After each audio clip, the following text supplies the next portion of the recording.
Salah satu tanda keutamaan dari orang-orang soleh di zaman dahulu adalah mereka ikhtiarnya secukupnya, tapi kemudian rezekinya berlimpah penuh berkah. Nah, saya ingin mengajak Anda semuanya untuk jalan-jalan sedikit ke Saudi Arabia. Jadi kalau saya lagi ada di sana, teman-teman, saya tuh melihat orang Arab itu dibilang rajin, enggak. Kemudian hidupnya santai. Kemudian kerjanya juga berangkatnya itu bisa jam 10, setengah 11, baru pada berangkat ke kantor, itu pun santai. Intinya, ya mereka kerjanya biasa-biasa saja, jam 4, jam 5 udah ada di rumah, udah pulang dari kantor, menghabiskan waktu dengan keluarga. Itulah orang-orang Saudi gitu loh. Tapi Masya Allah teman-teman, walaupun kerjanya santai, rumahnya mewah, mobilnya mewah dan banyak, uangnya juga banyak, emasnya di mana-mana, Masya Allah. Kenapa bisa seperti itu?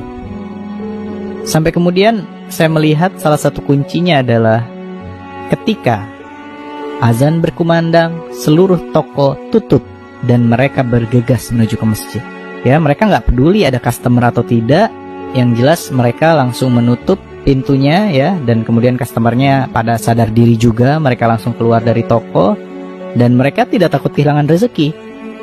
Ya, dan ternyata itu kuncinya. Orang-orang Saudi, mereka mengutamakan kewajiban kepada Allah di atas segala-galanya. Dan tentu kita pernah mendengar sebuah kalimat yang pernah diucapkan oleh Nabi Muhammad SAW. Jika kita menghampiri Allah sejengkal, maka Allah akan menghampiri kita sehasta. Dan jika kita menghampiri Allah dalam keadaan berjalan, maka Allah akan hampiri kita dalam keadaan berlari. Masya Allah. Dan inilah konsep berserah diri, teman-teman. Jadi kita itu ciptaan siapa sih? Ciptaan Allah. Nah sekarang gini teman-teman, kalau misalnya Anda menjadi seorang profesor dan kemudian mampu menciptakan sebuah robot yang bisa bergerak, berperilaku seperti kita manusia, apa sih yang kita harapkan dari robot itu? Mengikuti keinginan kita atau justru melawan keinginan kita? Mengikuti kan? Nah sekarang kalau robot itu ternyata melawan kepada kita, kira-kira apa yang akan kita lakukan? Ya udah syukur dihidupin, ngelawan lagi gitu kan ya. Untungnya Allah nggak kayak gitu teman-teman sama kita. Pertanyaannya adalah selama hidup kita lebih sering mana?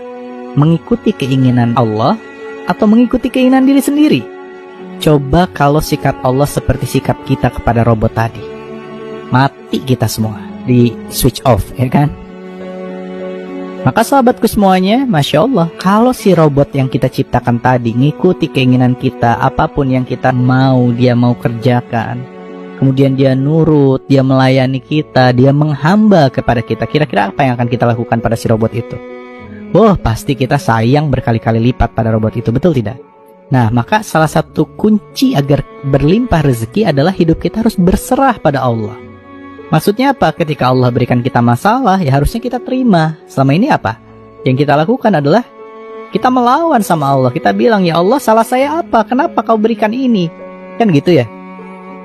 So, mulai sekarang terima semua yang Allah berikan kepada kita. Dan ingat teman-teman, jika seorang ibu cintanya luar biasa kepada anaknya, sedangkan ibu adalah dia yang melahirkan dan mengandung kita sebagai anaknya, cintanya luar biasa pada anaknya. Nah maka sekarang bayangkan, ini Allah yang bukan mengandung dan melahirkan kita, tapi Allah menciptakan kita dengan sepenuh cinta dan kasih sayang, yang senantiasa memberikan kita rezeki setiap hari, setiap saat. Maka cinta Allah kepada kita, Masya Allah, melebihi cinta jutaan ibu kepada anaknya, Masya Allah. Maka mulai sekarang, tunduk patuh mengabdi kepada Allah, dan Allah akan berikan rezekinya kepada kita. Seperti yang Allah sampaikan di dalam Al-Quran, barang siapa bertakwa kepada Allah, niscaya Allah akan mengadakan baginya jalan keluar dan memberinya rezeki dari arah yang tiada pernah disangka-sangkanya. Dan barang siapa yang bertawakal kepada Allah, niscaya Allah akan mencukupkan keperluannya. Maka mulai sekarang berserah dirilah kepada Allah, dan Allah akan mencukupi setiap kebutuhan kita dengan cinta dan kasih sayangnya. Amin, amin ya Allah ya Rabbal Alamin.